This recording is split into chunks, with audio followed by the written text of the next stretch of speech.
Septiembre 1944. Tras meses de lucha, tanques de la tercera división acorazada de los Estados Unidos llegan a la frontera de la Alemania nazi, seguros de que el fin de la guerra está próximo. Los aliados pensaban que la guerra acabaría en Navidad. Pero los alemanes defienden su patria con todas sus fuerzas. Destruían nuestros carros, 1, 2, 3, 4, como en un tiro al blanco.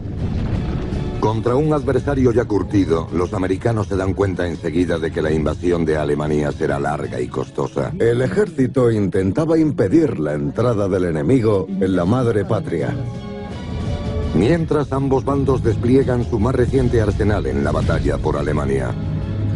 El tanque en el que íbamos era único.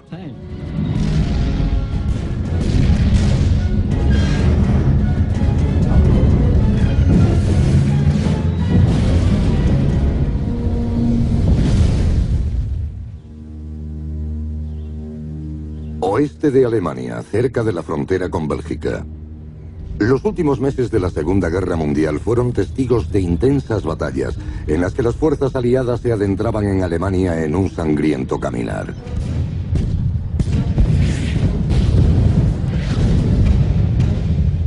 Desde el día D, en junio de 1944, carros americanos, británicos y canadienses han doblegado a los alemanes emplazados en Francia. En los meses de verano, intensas batallas hacen retroceder poco a poco a los alemanes. La retirada alemana fue bastante caótica. Lo llamaban el vacío. Falta de comunicaciones, unidades aisladas en el campo de batalla. Era muy complicado. Sabían que para encontrar refugio debían ir a Alemania.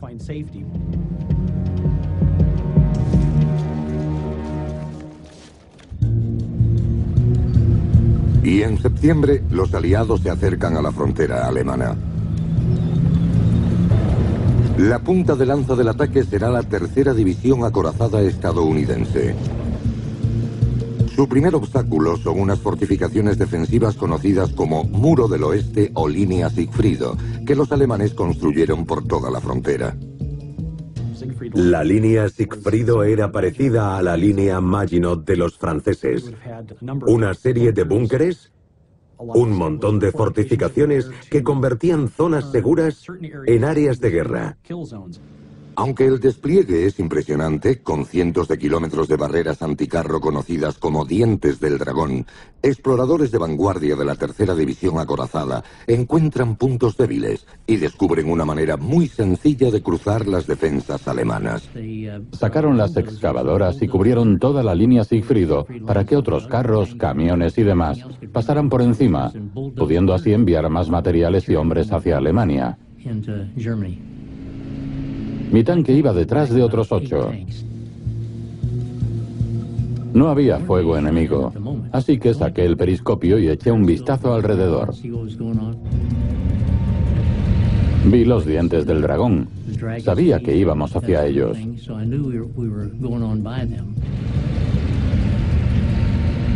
Pensamos que una vez atravesada la línea Sigfrido dirían, bueno, la han atravesado, mejor que nos rindamos. La opinión general entre los aliados era que la guerra acabaría en Navidad. Son el primer ejército invasor en cruzar la frontera alemana desde la época de Napoleón, por lo que los americanos ignoran cómo luchará el enemigo. A finales de 1944, gran parte de Alemania está en ruinas. Sus ciudades han sido bombardeadas sin descanso y sus fuerzas armadas están diezmadas. Para finalizar la guerra y poner fin al Tercer Reich de Hitler, agrupan una inmensa fuerza invasora apoyada en el primer ejército de los Estados Unidos, con 100.000 soldados, cientos de armas de artillería y más de 1.200 carros, incluyendo 850 de su principal vehículo, el Sherman. Monta un cañón corto de baja velocidad de 75 milímetros con un alcance de 800 metros. Con solo 51 milímetros de blindaje frontal, es vulnerable a los cañones alemanes de alta velocidad. Durante las pruebas ya me quedé impresionado con el carro. Eran 32 toneladas de hierro. Alcanzaba los 50 kilómetros hora. Lo podías exprimir. Y sobre todo el interior daba sensación de seguridad. El plan aliado cuenta con fuerzas canadienses y británicas avanzando hacia el norte de Alemania, mientras que los americanos van hacia el sur. La tercera división acorazada debe cruzar el corredor abierto al sur de Aquisgrán, la primera ciudad tras la frontera. Supuestamente era una ruta sencilla para cruzar el río Ruhr, llegar al Rin y establecer pasos fronterizos. Y después desde allí hasta el final. Carros de la compañía E se detienen en un cruce mientras su comandante decide qué ruta seguir. Durante la formación básica, te repiten hasta la saciedad que no te pares en un cruce. Porque los alemanes siempre lo están vigilando. Tuve que salir a fumarme un cigarro. Y claro, mientras decidían si ir hacia la izquierda o a la derecha, los alemanes nos recibieron con fuego de artillería.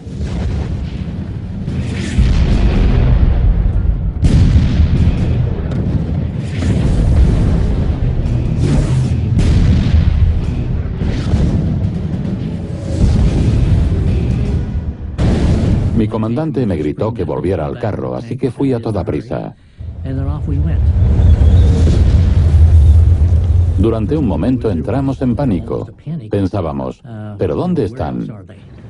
Los americanos se encontraron con unidades de vanguardia de la 9ª División Panzer alemana. El ejército trataba de impedir la entrada del enemigo en la madre patria. Defendían su país. Ya no eran nazis, solo defendían su hogar. Los estaban invadiendo, de ahí la importancia de la frontera. Los americanos se ponen en marcha evitando el fuego enemigo y continúan su avance. Dos secciones de tanques de la compañía E llegan a un pequeño pueblo. Esta vez son más cautos y se dividen en dos grupos. Era un pueblo pequeño, con casas a ambos lados de la carretera. Tras la fila de casas había una colina. Y en este lado, un gran campo abierto con escombros de una mina de carbón. 4 carros se dirigieron más allá de las casas. Los otros 4, donde iba yo, fuimos hacia el centro del pueblo. Todos estábamos en guardia. Pero los alemanes han anticipado la táctica de los americanos. De repente escuchamos fuego y un gran griterío.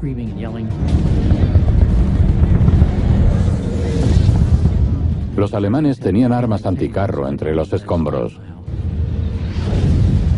Los americanos están en el punto de mira del arma anticarro más mortífera de la guerra, el 88 alemán.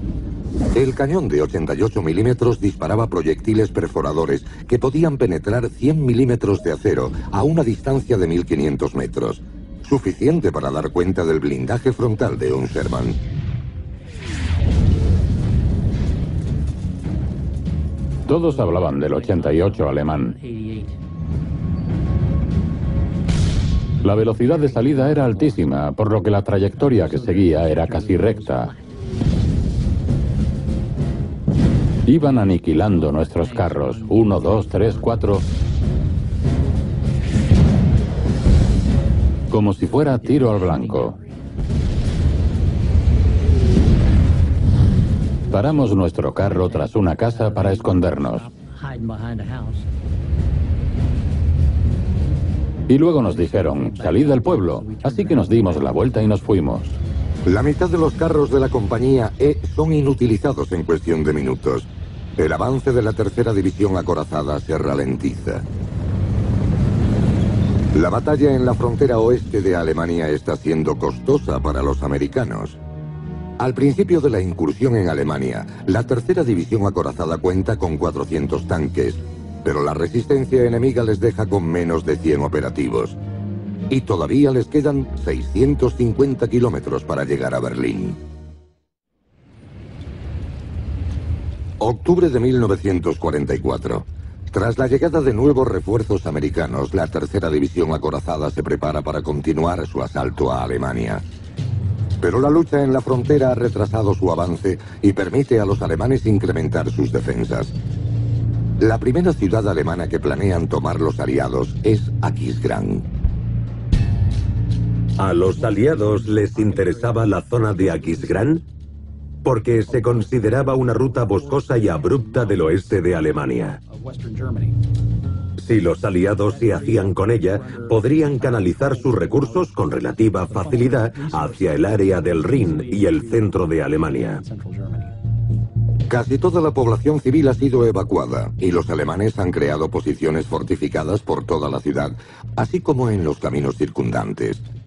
Para la defensa de Aquisgrán, los alemanes despliegan 18.000 soldados, 240 cañones de artillería y cerca de 60 carros y cañones de asalto. Hitler llama al frente a unos 5.000 miembros de la policía local, los Volkssturm. Muchachos y hombres de entre 16 y 60 años, apenas información y casi desarmados. Hitler da orden de que los defensores de Aquisgrán luchen con firmeza o mueran en sus puestos. No podíamos retroceder ni siquiera un metro.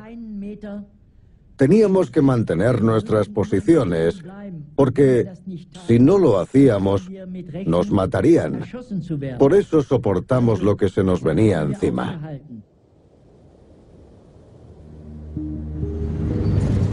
Los americanos han reunido 80.000 soldados y más de 300 carros para el asalto. Planean cercar Aquisgrán. La segunda división acorazada atacará desde el norte, mientras la tercera lo hará desde el sur.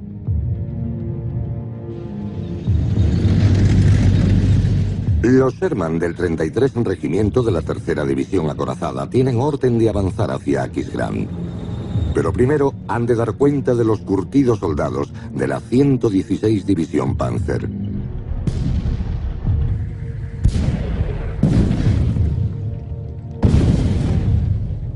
Eran buenos soldados.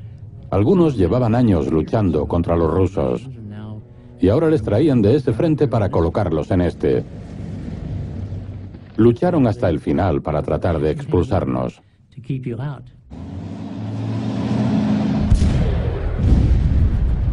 El terreno al sur de Aquisgrán beneficia al ejército defensor con muchas posiciones para preparar emboscadas. Los americanos avanzan con cautela, sin saber dónde o cuándo se tropezarán con los carros de la 116.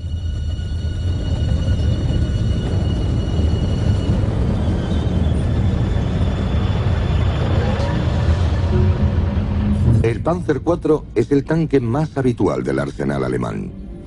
Dispone de un cañón de alta velocidad de 75 milímetros y un blindaje frontal de 80 milímetros, más que el Sherman. Pero sus costados son vulnerables a los carros americanos, teniendo solo 30 milímetros de blindaje. Esperábamos no tener que encontrarnos cara a cara. Tratábamos de alcanzarles en los costados. Dispararles frontalmente era una pérdida de munición. Tenías que impactar en los laterales. La táctica era tener a alguien aquí que comenzara a disparar.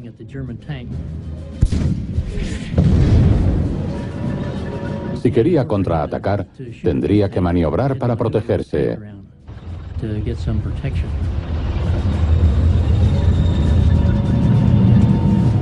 Pero mientras se giraba, alguien lo tendría al alcance por el otro lado.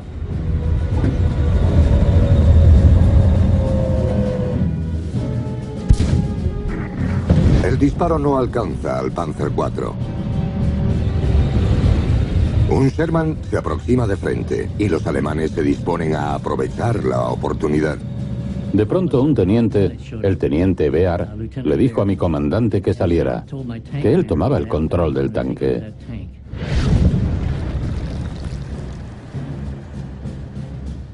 El teniente Bear ya había perdido 2 tanques ese día.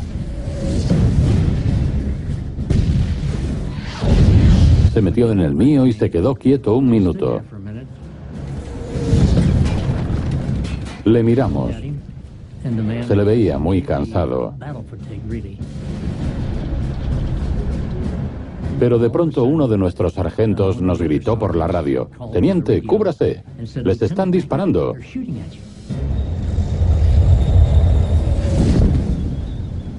Cuando dijo eso, giré mi periscopio así y vi una enorme bola de fuego pasar junto a mí. Al final se recompuso y se aferró al micro para poder hablar. Y dijo: «Conductor, a cubierto».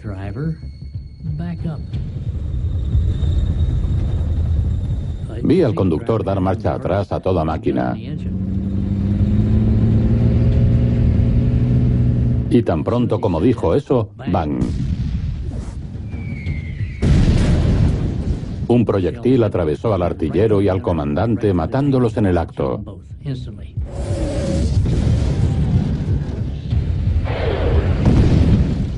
El conductor se había ido, así que bajé de la torreta. Me situé en el asiento del otro lado del conductor. Justo al sentarme ahí nos alcanzaron por segunda vez. Esta vez empezó a arder e iba a explotar.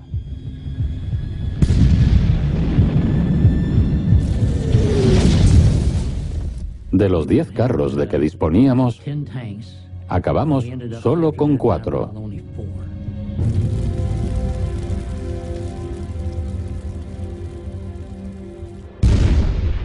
Los americanos continúan su ofensiva sobre Aquisgrán el 13 de octubre. Los alemanes sufren 5.000 bajas y otros 5.000 son capturados en un intento de mantener la ciudad. Pero el 21 de octubre, Aquisgrán se rinde a los americanos. Es la primera ciudad de Alemania en caer ante los aliados. Ahora, Alemania Central espera a la tercera compañía acorazada. No dejábamos de pensar, bueno, ahora se rendirán. Pero no fue así, y eso sí que nos cogió de sorpresa.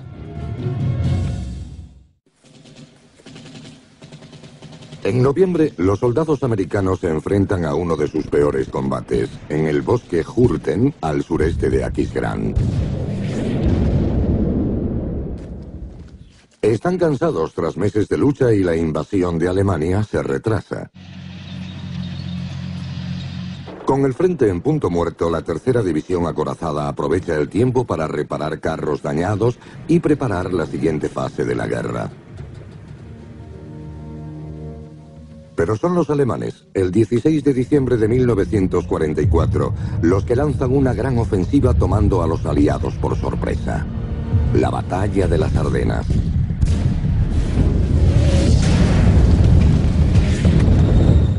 El plan alemán consiste en cruzar las líneas enemigas y dirigirse a Amberes, dejando atrapados a 1 millón de soldados aliados.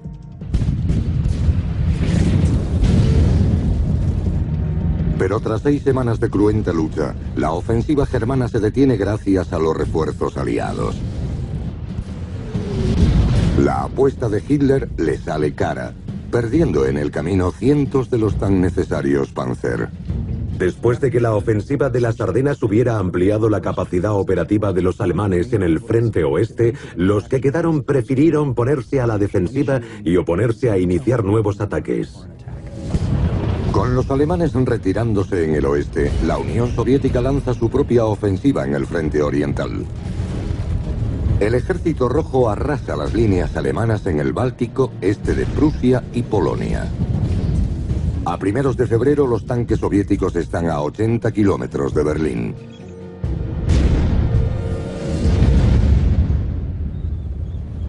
En el frente oeste, los aliados reanudan su invasión de Alemania. Su objetivo principal es tomar los puentes sobre el río Rin, la última barrera natural que le separa del centro de Alemania.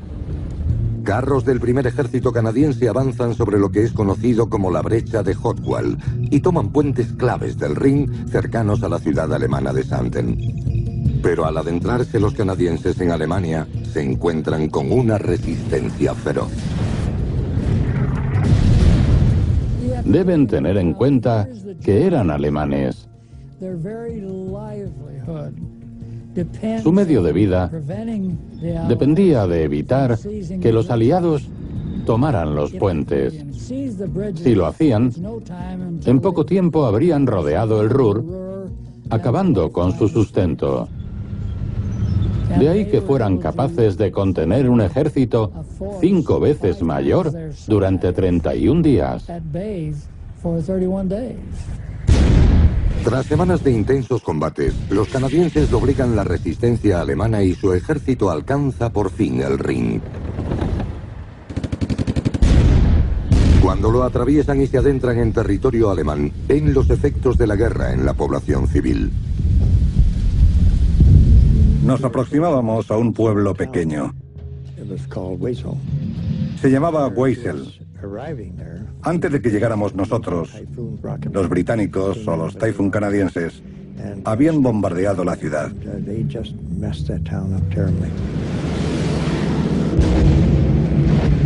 La habían dejado en ruinas. Íbamos andando por el pueblo y no podíamos dar crédito. Escombros apilados a ambos lados. Casas destruidas. Pero había gente. Iban recogiendo cadáveres que colocaban en carretillas. Los cuerpos parecían maniquíes, como estatuas, como las que se ven en las tiendas, cubiertos de escombros. En los 2 primeros meses de 1945, los alemanes pierden cerca de 1000 tanques. Sus bajas ascienden a más de 500.000 entre soldados y civiles en su intento por evitar la derrota total. Muchos alemanes pasaban por zonas urbanas bombardeadas por Estados Unidos y Gran Bretaña, lo que incrementaba su determinación. Vieron lo que habían hecho a su pueblo, querían venganza, de ahí su gran motivación. Mis compañeros, a los que les habían destruido sus casas, decían, ¿qué se supone que debo hacer? Prefiero llevarme a otro americano conmigo a la tumba. Y son este tipo de soldados con los que tiene que lidiar la tercera división acorazada al reanudar su avance. Su misión es colaborar en la captura del mayor objetivo aliado en Alemania Occidental, Colonia. Tomando esta ciudad de la cuenca del Rin, la división puede abrir una ruta hacia el centro de Alemania. Sabíamos que cuando entráramos en combate sería para dirigirnos a Colonia. Era un objetivo vital y los alemanes no iban a rendirla sin más. Fue una gran batalla con nuestros tanques. Los americanos lanzarán un asalto frontal en Colonia, la tercera ciudad más grande de Alemania, con los tanques en la vanguardia. Colonia había sido bombardeada en repetidas ocasiones. Calles y calles en ruinas, lo que proporcionaba a las tropas alemanas con sus Panzer y Tiger muchas posiciones para tender emboscadas a los americanos. Las bombas lo habían arrasado todo. Los edificios se derrumbaban y las calles eran muy estrechas, llenas de obstáculos. Todo fue bombardeado excepto la catedral. Seguía en buen estado. Recuerdo a nuestro teniente decir: señores, aquí tienen Colonia. Vamos a darles una paliza. Estábamos en el punto de mira de la artillería alemana.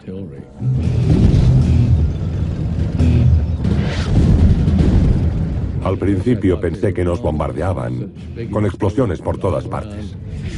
Los carros Sherman no pueden con la potencia de fuego de los Panzer y los Tiger que defienden Colonia. Pero los alemanes no se percatan de que la tercera división acorazada americana va a desplegar su nueva arma, el tanque Pershing. El T-26E3 Pershing es la respuesta americana al temible Tiger alemán. Este tanque pesado cuenta con un impresionante blindaje frontal de 100 milímetros y un mortífero cañón de 90 milímetros con un alcance de 1500 metros. Pero el Pershing aún no ha sido probado en combate. El 6 de marzo de 1945, su bautismo de fuego tiene lugar en las calles de Colonia. Por fin llegamos al cruce.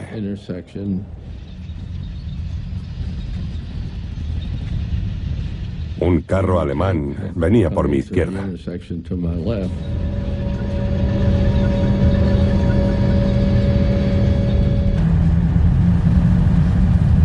Justo cuando nos vio, retrocedió.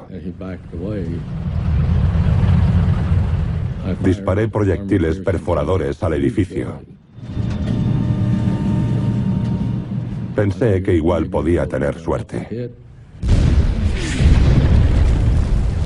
La parte de arriba del edificio cayó sobre el carro alemán.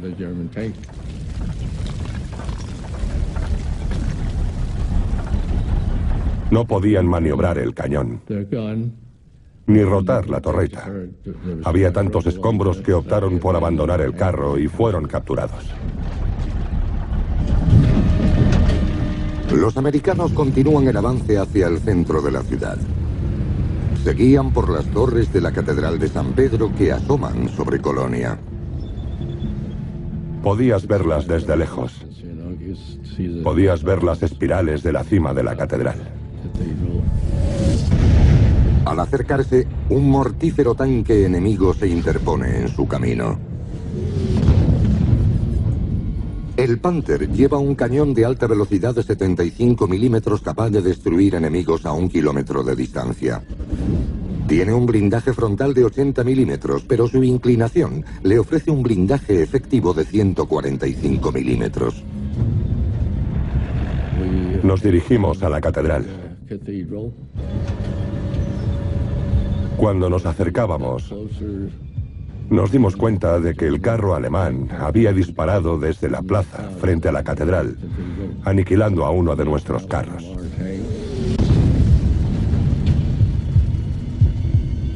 Nuestros Sherman no eran muy buenos. No eran rivales para el Panther. Los americanos huyen del tanque en llamas, pero 3 de sus 5 hombres mueren. El Pershing debe sorprender al Panther por la retaguardia para derrotarlo. La compañía D nos alertó por radio y nos pidió destruir el carro alemán.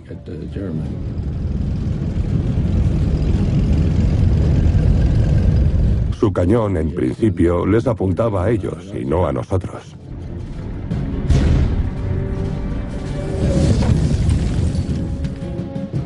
Cuando llegamos al cruce,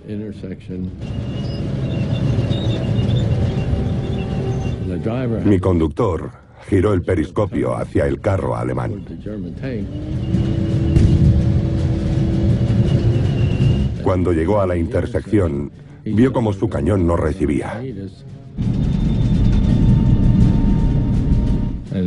Pero en lugar de pararse,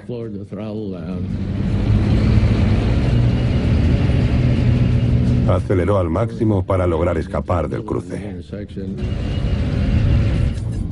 A diferencia de su oponente, el Pershing lleva un estabilizador giroscópico, un dispositivo que permite un disparo certero incluso cuando el carro se encuentra en movimiento.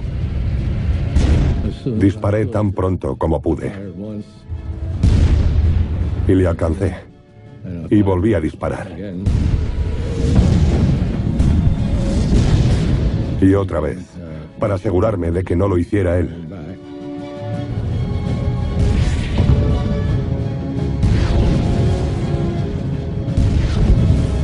Tras el tercer disparo, estalló en llamas.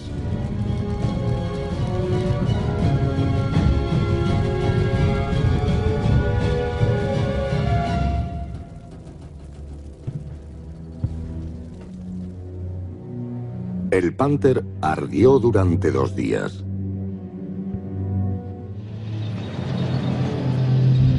El 7 de marzo, los americanos barren sus últimos reductos de resistencia. Los defensores de Colonia se rinden. El 7 de marzo es un día aciago para el Tercer Reich. El mismo día que cae Colonia, un importante puente sobre el Rin es tomado cerca de Remagen. Y el ejército americano no tarda en cruzar a la orilla este del río con los tanques de la Tercera División acorazada.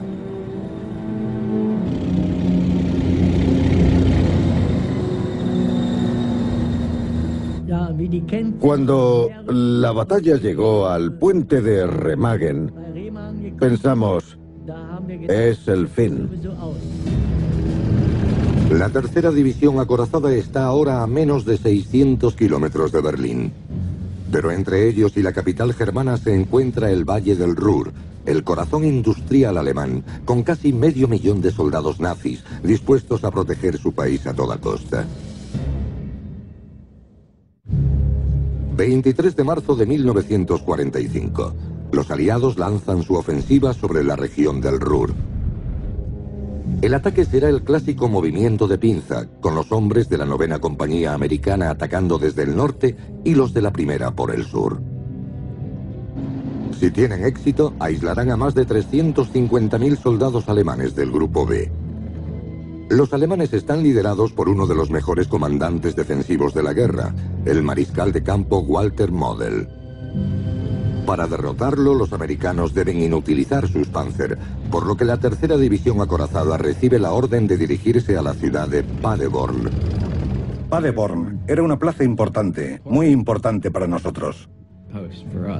Era donde estaban los cuarteles de los Panzer. Por eso debíamos dirigirnos hacia allí. Los americanos temen que los Panzer alemanes situados en el cuartel inicien un contraataque. La ciudad debe ser tomada, y rápido. Recorrimos el camino de Marburg a Paderborn. Unos 144 kilómetros en un solo día. Fue la mayor distancia recorrida por una división acorazada americana en toda la Segunda Guerra Mundial. 30 de marzo de 1945. Una unidad de Shermans, apoyada por un Pershing del 32 Regimiento de la 3ª División Acorazada, inicia el asalto. Iniciamos el ataque a primera hora de la mañana. Nos pusimos en marcha lo antes posible. Los alemanes se sorprendieron. No se lo esperaban. Por el camino, subiendo hacia Paderborn, vimos un gran cañón.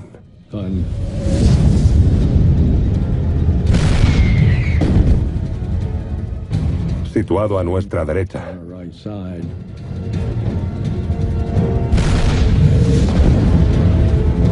Disparé y lo alcancé.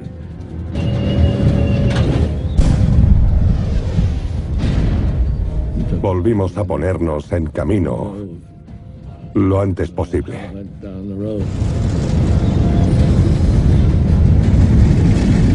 Seguíamos avanzando y avanzando para no ser un blanco fácil.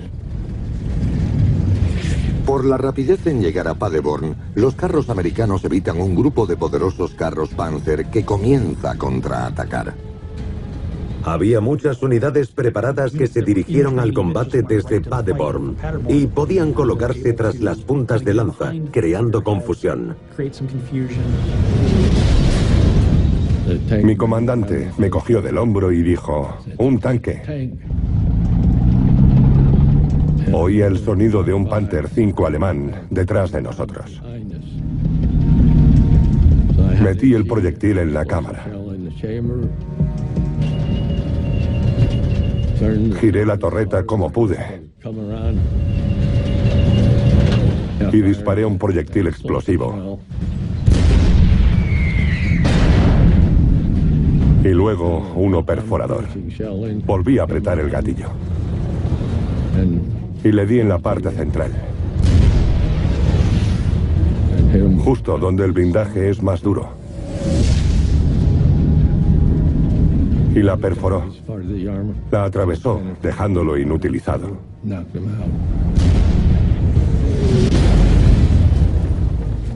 Fue una lucha sin cuartel.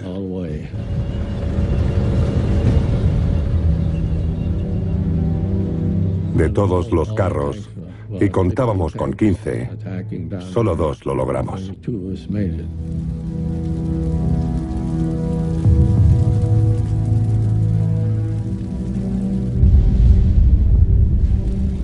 La batalla por Paderborn es brutal y sangrienta.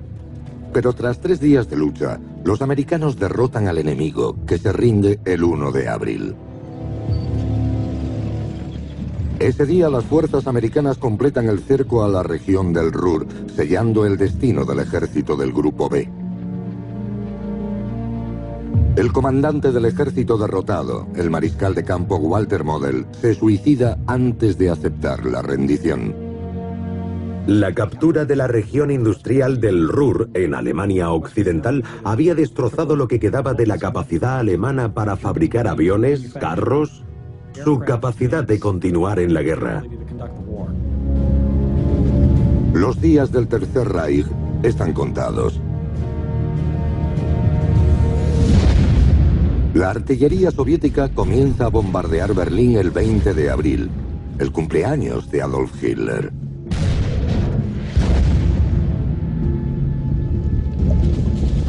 Pide refuerzos en un último esfuerzo por contener al ejército rojo.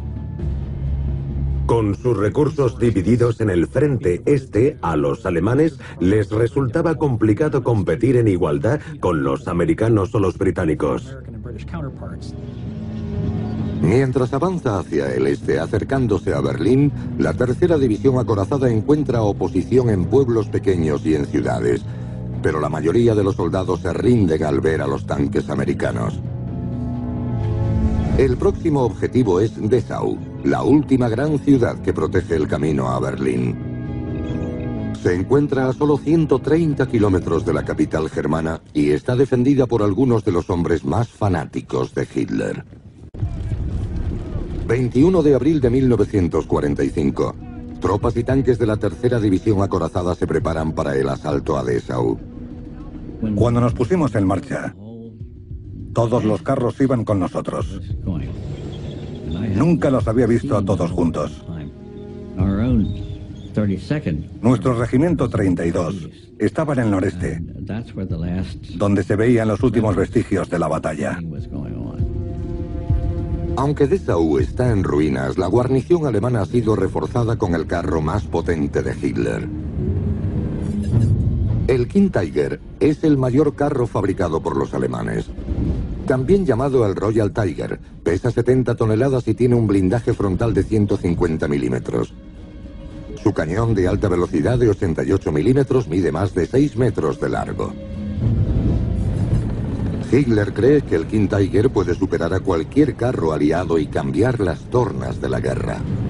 A pesar de su tamaño, es sorprendentemente ágil. Y en las ruinas de Dessau, uno de ellos espera tender una emboscada a su enemigo. El regimiento 33 de la tercera división acorazada avanza lentamente a través de Dessau. Los americanos cuentan con el Super Pershing, su respuesta al King Tiger.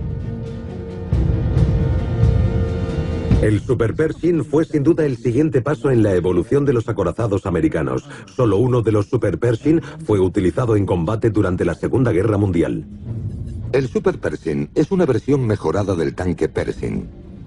Posee 140 milímetros de blindaje frontal y un nuevo gran cañón de 90 milímetros con capacidad de penetrar más de 200 milímetros de acero.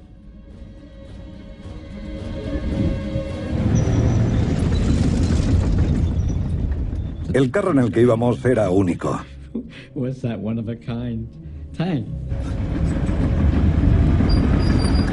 Fue cuando encontramos a ese Tiger Royal, inmenso.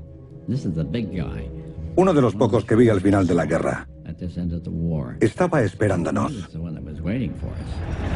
Por primera y única vez, un King Tiger va a enfrentarse cara a cara con un Super Pershing en un duelo a muerte. Nos disparó, nada más aparecimos por la esquina. Por suerte, el disparo se le fue alto. Yo disparé y les alcancé.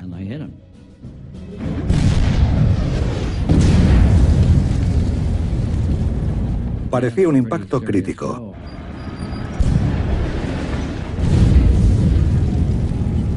Me dispuse a disparar de nuevo y le volví a dar. Venían hacia nosotros mientras subían por una pila de escombros.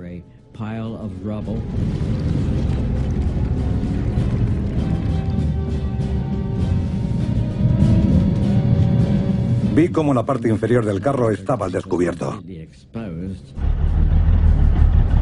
Cuando le di, explosionó con toda la munición dentro. Lo había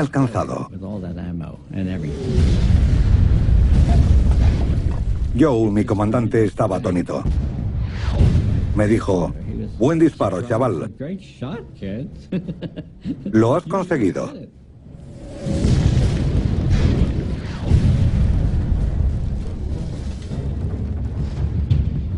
Cuando termina el enfrentamiento entre estos titanes acorazados, los hombres del Super Pershing tienen poco tiempo para saborear la victoria, ya que la batalla por Dessau continúa a su alrededor.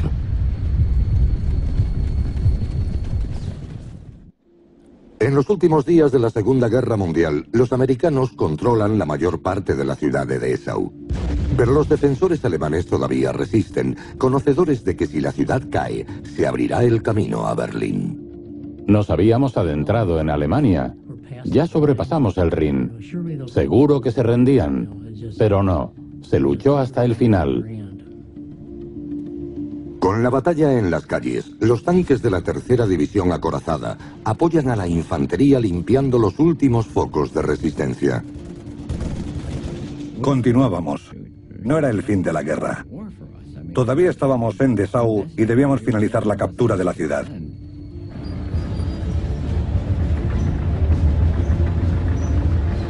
Mientras conducíamos, un Panzer nos alcanzó.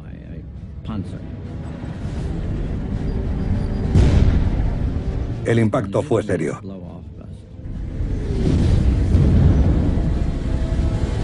Ahora debían girar la torreta.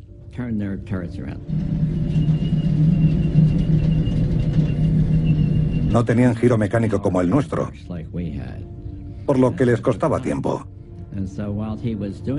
Mientras lo hacían, le dije a nuestro conductor: vámonos de aquí. Quiero reposicionarme, pero lo cazaremos.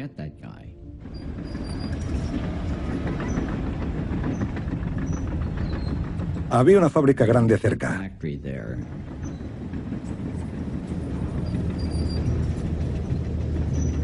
Así que nos refugiamos allí para quitarnos de su vista.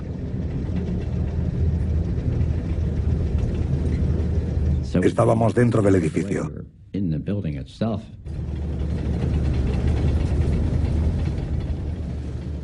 Allí nos posicionamos esperando que llegara.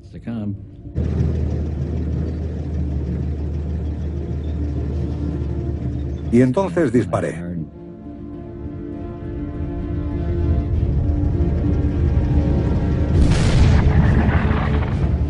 Le di a la oruga y se paró. No perdí más tiempo. Le pedí a mi cargador otro proyectil. Y le alcancé por segunda vez.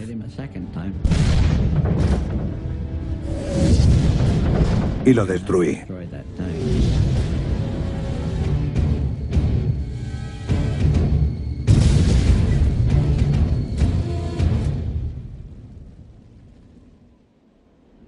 La ciudad de Dessau se rinde a los americanos el 23 de abril de 1945.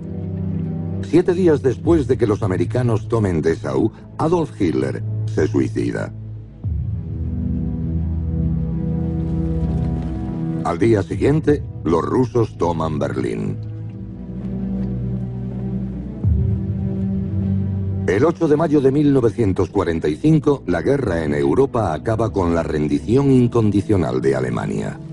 Ha sido una campaña larga y sangrienta para los americanos, contra un enemigo que no cedió ni en las costas de Normandía, ni en las calles de Berlín. Las bajas sufridas por los Estados Unidos en abril de 1945 fueron las mismas que sufrieron en junio de 1944, unas 10.000. Parecía que la guerra había acabado, pero los alemanes no se rindieron y siguieron luchando hasta el final. La tercera división acorazada, por ir a la vanguardia del primer ejército, recibió el sobrenombre de División Punta de Lanza. La tercera división acorazada fue la primera en atravesar la línea Sigfrido, la primera en disparar fuego de artillería en suelo alemán y la primera en derribar un avión alemán en suelo germano.